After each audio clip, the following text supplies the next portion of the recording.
बिहार में एनडीए सरकार के शपथ ग्रहण समारोह को लेकर हरियाणा के बीजेपी सांसद धर्मवीर से खास बातचीत की हमारे असिस्टेंट एडिटर लेफ्टिनेंट कांडपाल ने।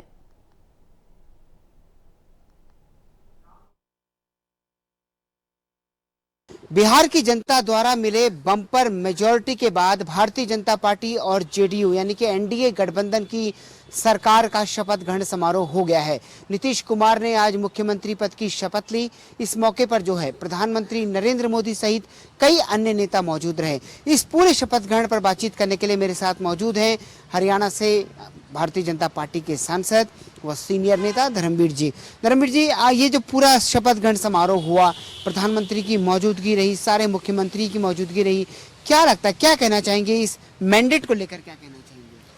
देखिए, चुनाव प्रचार के दौरान माननीय नरेंद्र मोदी जी ने बड़ा स्पष्ट कहा कि मैं गांधी मैदान में आऊँगा और माननीय नीतीश जी की शपथ ग्रहण में शामिल होऊंगा।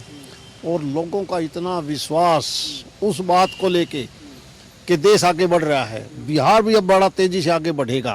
पिछले जब से एनडीए की सरकार है, वो जो पुराना राज था, लोगों ने उनकी जो जातियां थी उसको बुला के जिस तेज गति से बिहार आगे बढ़ा, उन लोगों ने को विश्वास हुआ कि मोदी जी जो कह रहे हैं वही करेंगे। इसलिए उन्होंने एक इतनी बड़ी जीत दी और आज मोदी जी यहीं उपस्थित है।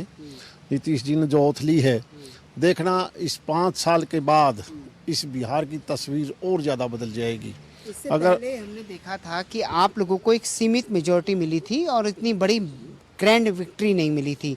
इस ग्रैंड विक्ट्री का मतलब आज के दिन में क्या है, जब अब सरकार ने शपथ ले ली है, नीतीश कुमार मुख्यमंत्री बन गए हैं, प्रधानमंत्री की मौजूदगी में सब कुछ हुआ है, क्या मतलब समझते हैं आप, कितनी बड़ी जिम्मेदारी है इस बार आपके कंधों पर?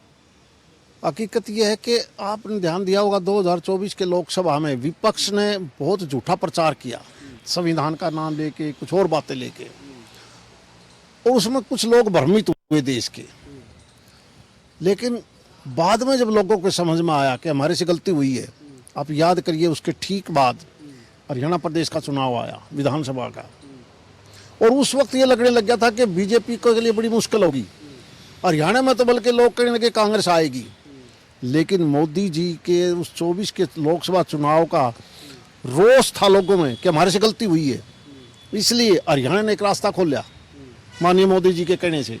नायब सैनी बतौर मुख्यमंत्री आए और पहली दफ़ा 2014 से भी ज़्यादा विधानसभा की सीट दी हरियाणा ने। और उसके बाद चुनाव आया महाराष्ट्र का, फिर आया दिल्ली का, अब आया बिहार का।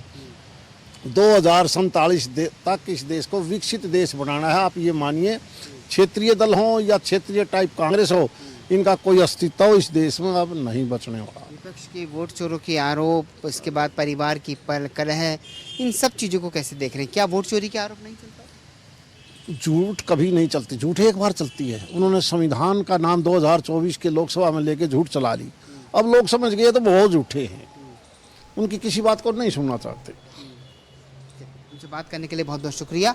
कैमरा पर्सन विद्याधर बारीक के साथ ललित नारायण कांडपाल, टोटल न्यूज़, दिल्ली।